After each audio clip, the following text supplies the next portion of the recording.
Welcome to Legal 123s with ByrdAdatto. Legal issues simplified through real client stories and real-world experiences. Creating simplicity in 3, 2, 1. Welcome back to another episode of Legal 123s with ByrdAdatto. I'm your host, ByrdAdatto, with my co-host, Michael, the Longhorn Byrd. Hook 'em. Thanks, Brad. As a business and healthcare law firm, we meet a lot of interesting people and learn their amazing stories. And today's episode, we get to talk with our friend, Terri Ross. Michael, before we formally introduce Terri, work with me here. Are you familiar with the Energizer Bunny? Well, of course I am. And why in the world are you asking about a toy rabbit wearing sunglasses that beats a drum bearing the Energizer logo? Okay, I'm going to answer yours question with a question.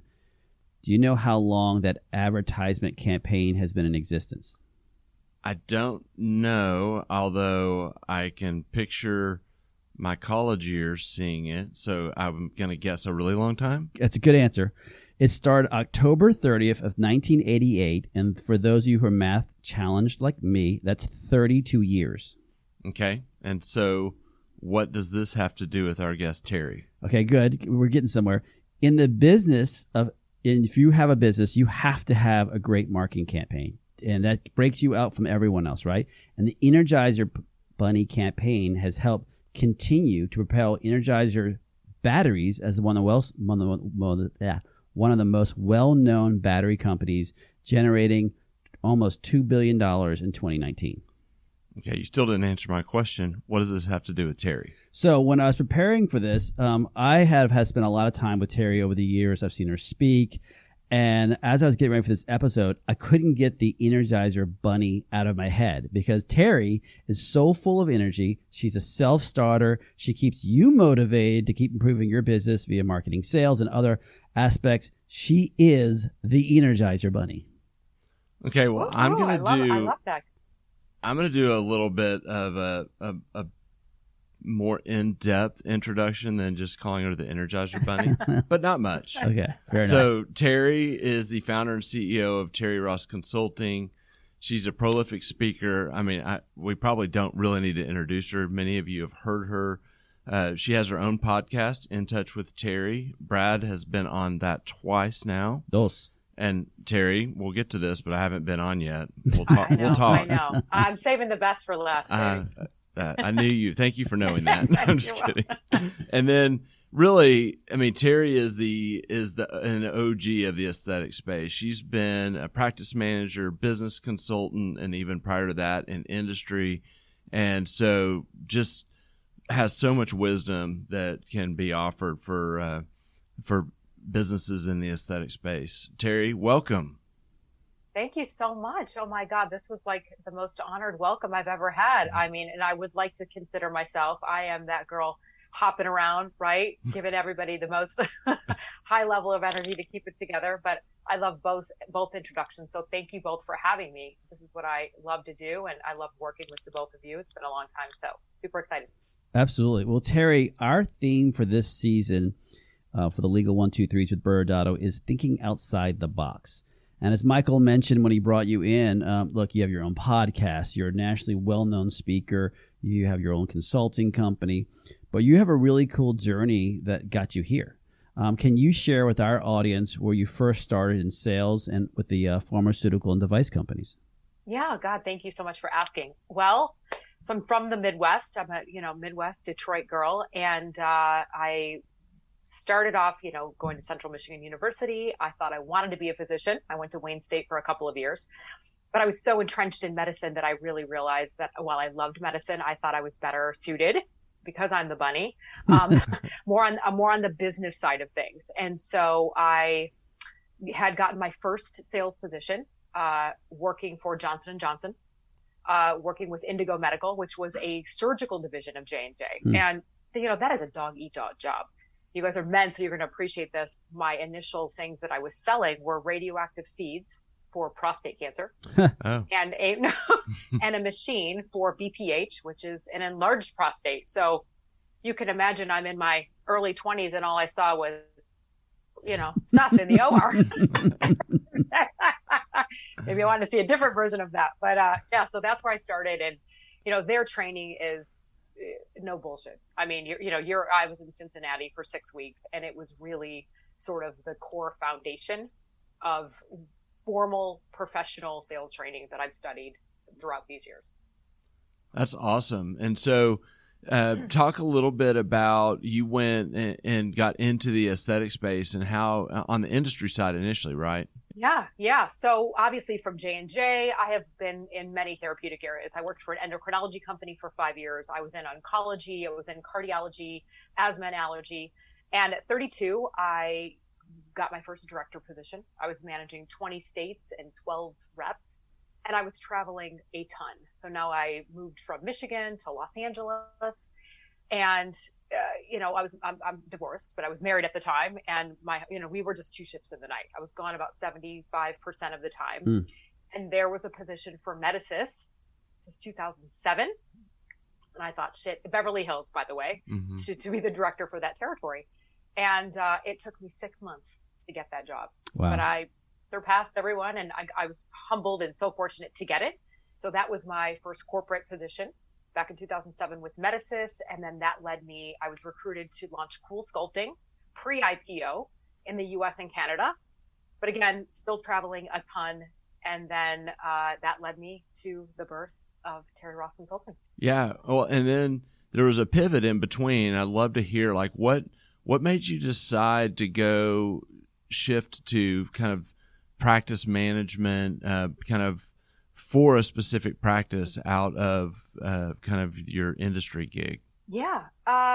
It's a personal story, actually. I wanted to have a child, and we needed to go through fertility. So our physician was like, Terri, traveling is just really not in your best interest to do that right now. So it was one of the hardest decisions I have ever had to make. I think, now we're always looking at all this female empowerment, and I was one of the only 2 female directors for a very, very long time. So I had, made that hard decision to start a family, and I didn't really even have a plan B, candidly. I didn't. And then shortly after Zeltiq, I quit that position. I got my initial call from Garth Fisher, who's a very well-known plastic in Beverly Hills. And he said, hey, I'm starting a med spa. Can you help me?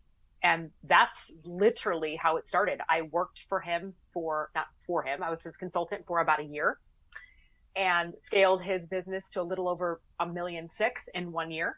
Wow. And then Paul Nassif started to call me, and the physicians at Lasky started to call me, and so blessed and so fortunate. And then the physicians at Lasky said, hey, we have this med spa. It's underperforming.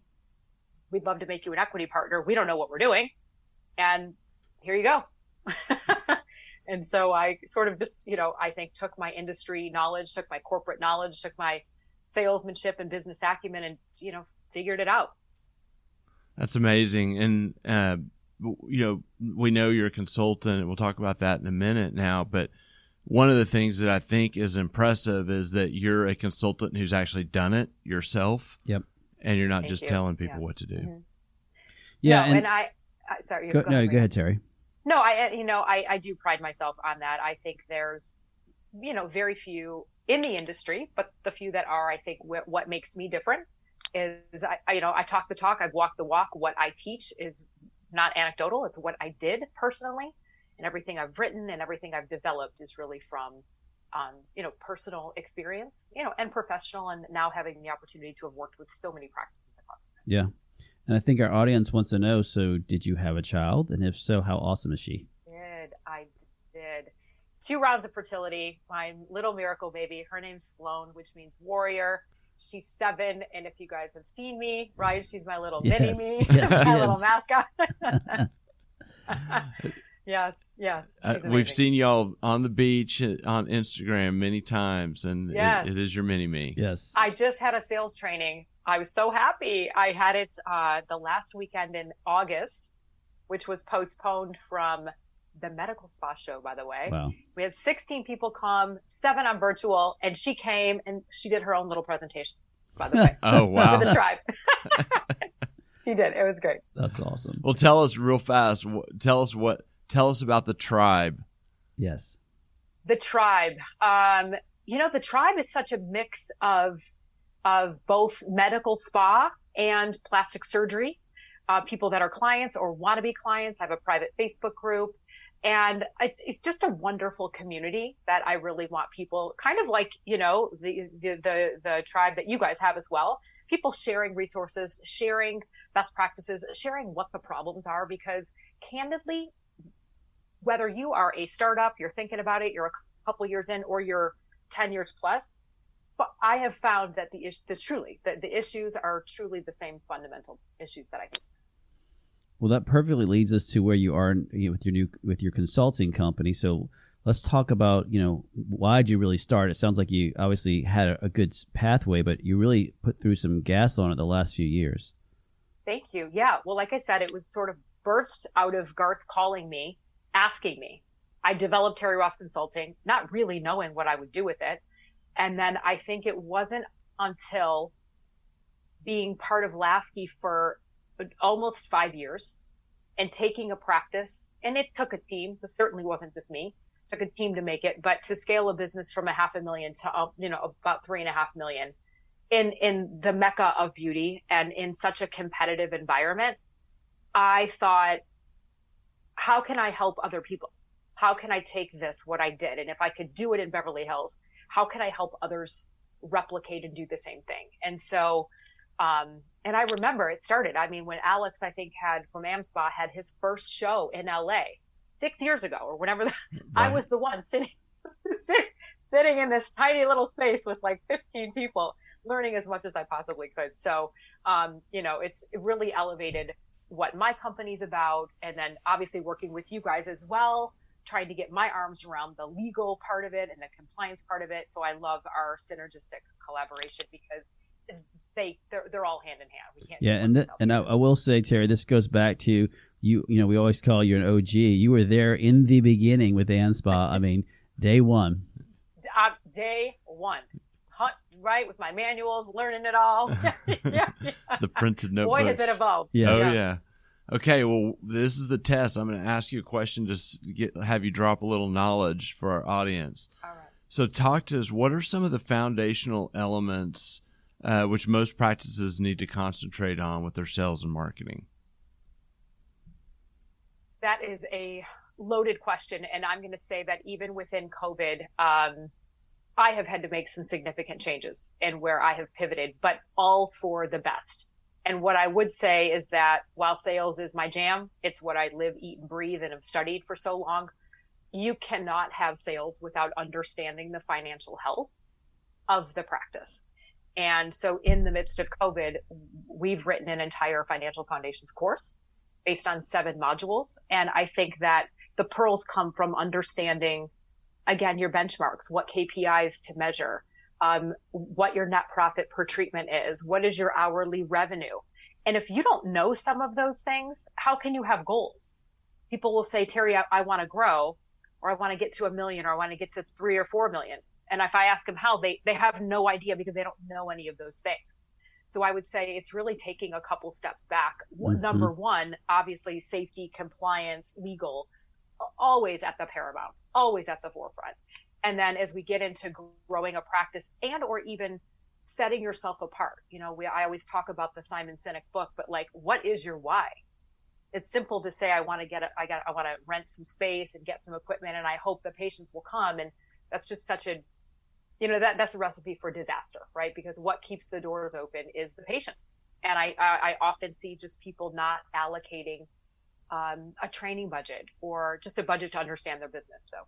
Yeah. Well, I'm going to ask this question from personal experience. I remember when Brad and I were meeting with Robin Pugh, who's been a guest on here. I know you know Robin, Terri.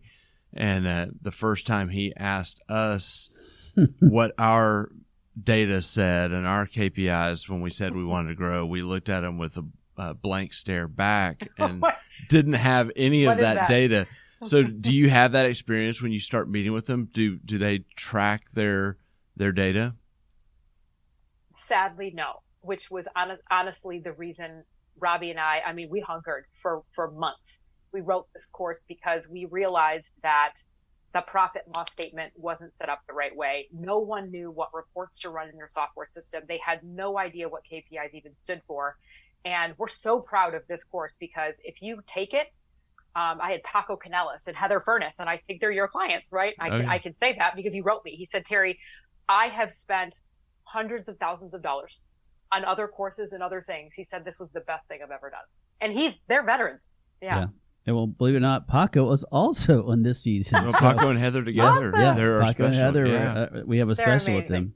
Yeah. Yeah, that's awesome. I know it's been a game changer for us when we, was it 2009, a couple of years ago, got the CRM and started really tracking. And it's just amazing if you have some context to know what's actually happening and are measuring it. Yeah, and I agree. Absolutely. And I think what I love about Terri is you've been literally, from ground zero about how do I sell, and then once you got into the sales side, how do I manage? Once you're in the management, how do I look about P&L? Like all those, it's the full boat of what needs to happen. And I know that when I've seen you speak in the past, you have this great passion about making sure people understand not only the simplest things of, as you said, I say simple, your actual numbers, but about how you're supposed to promote yourself, how you're supposed to promote your business. And I think that's what's so engaging about you. And any other thoughts you have on what you see when people are trying to market themselves and when they mess up and they don't realize how they missed it. And they're like, oh, Terri, my numbers aren't adding up. You look at the P&L and you're like, okay, well, your numbers are okay, your profits, but how are you selling? So what would you do in that next step? I mean, I think it's really going back into it. I'll ask people often too, in terms of what's the onboarding, what's the training, do they have call tracking? I'll kind of repeat it again. Without patients, there is no business. And sometimes that position is just often so overlooked. Yeah. But let's call it what it is. And I'm going to read 3 things. I mean, for aesthetics to be successful, we have to attract the patients, right? So that's an external marketing. We have to get them to pick up the phone or do a web lead. And if they're able to do that, then we have to convert them. That part is broken. It is a broken part. Yep. Okay. They're not able to convert. And I always talk about the benchmarks, and that conversion ratio should be 70%. And if I ask people, they literally don't know because they don't track. So if we talk about the lead acquisition cost for a med spa, it's around $250 to $300. So every time that patient's lost on the phone, that business has lost that. And for surgery, it's upwards of $500.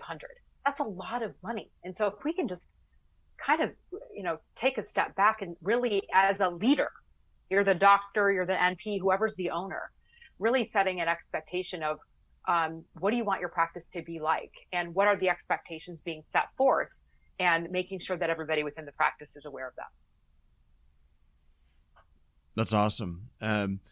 I think, do you have any other questions, Brad? Well, Terri, we're so grateful to have you on the Legal 123s with ByrdAdatto. We're going to say goodbye, go into a commercial, and on the other side, Brad and I will share kind of some legal wisdom on things that you should be watching out for on kind of marketing and advertising in the medical space. Well, you guys are amazing. I always love spending my time with you. Thank you so much for having me. Really appreciate it. Grateful. And Michael, you are next on the T. Ross podcast. Awesome. So thank you.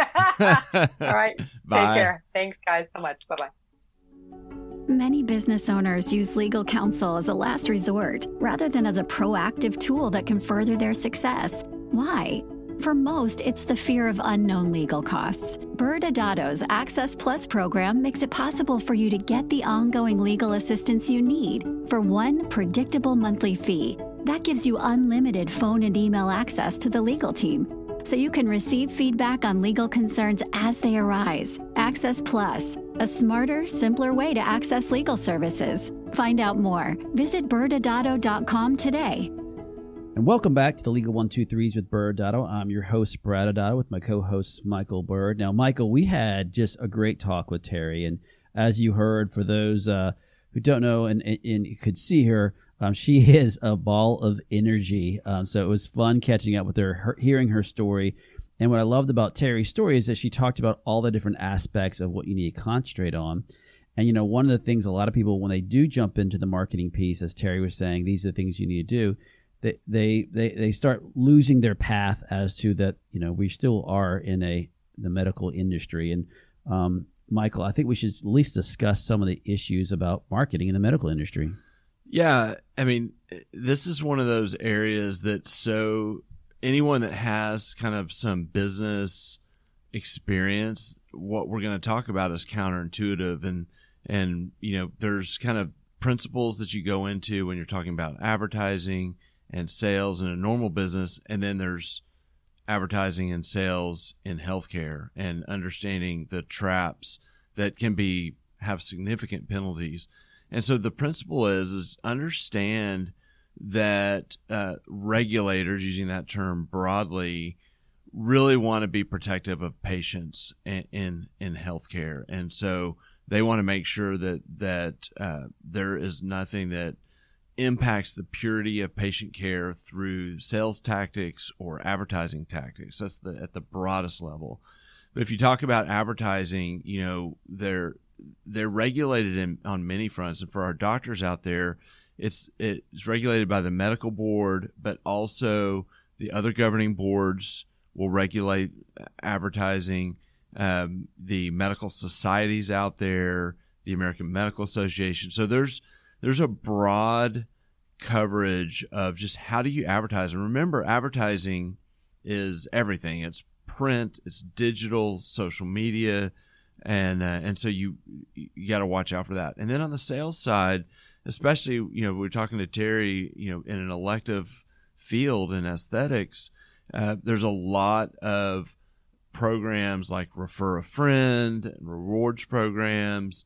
You'll commonly see, you know, doctors say, hey, you know, I want to reward this hair salon who keeps referring me patients.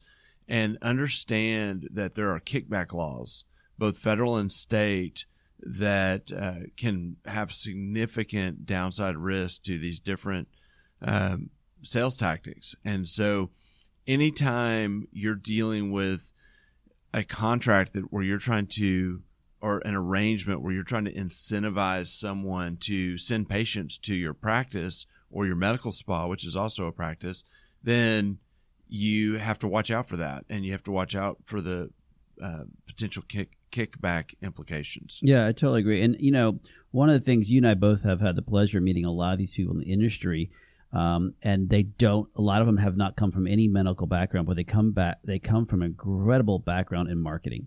And so even those who, so, you know, in Terri's case, she's worked with people who don't know how to market. We've met those who are incredible marketers. I met people who used to market for Dillard's or for other gymnasiums or hair and makeup products, and then they get into the med spa space, and they're trying to do the same type of marketing they did for their other businesses, and they don't realize, no, there's significant rules. And even if you're a cash-based business, the Federal Trade Commission is a perfect example of a company, you know, that they will view what you're doing.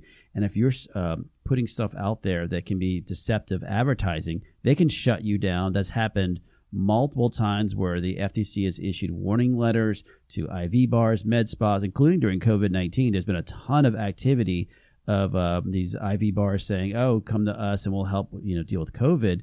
And so they've shut those down or sent cease and desist, and we're talking like large penalties. One of the cases that I'm aware of, it was $41,000 per advertisement per day until they took it all down. So again, you have to be very careful. This doesn't, you said it could be anywhere. It could be a brochure. It could be on your website. It could be on a billboard, whatever it is. And so that's just the federal side of it.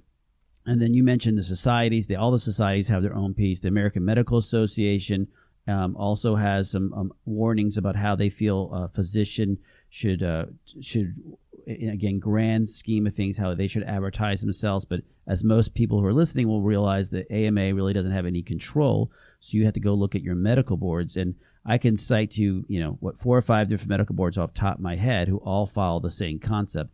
Anything that they consider as false, deceptive, or misleading is going to be a big problem for them. We've actually, in a separate podcast, we've actually talked about that before, about how you can get in major trouble with this. So I think it's great. I think people like Terri, who know this business, who know how to market, are the kind of individuals you want to partner with, because she understands how to, A, bring that person in, but 2, or B, she also understands that there are limitations of what you can and can't do. And so those are the important things. So if you are out there trying to figure out ways to boost your med spa or your medical practice, make sure that person has that background that understands the medical industry. Awesome. Thanks again for joining us today. And remember, if you like this episode, please subscribe, make sure to give us a 5-star rating, and share with your friends. You can also sign up for the ByrdAdatto newsletter by going to our website at ByrdAdatto.com. ByrdAdatto is providing this podcast as a public service. This podcast is for educational purposes only. This podcast does not constitute legal advice, nor does it establish an attorney-client relationship. Reference to any specific product or entity does not constitute an endorsement or recommendation by ByrdAdatto. The views expressed by guests are their own, and their appearance on the program does not imply an endorsement of them or any entity they represent. Please consult with an attorney on your legal issues.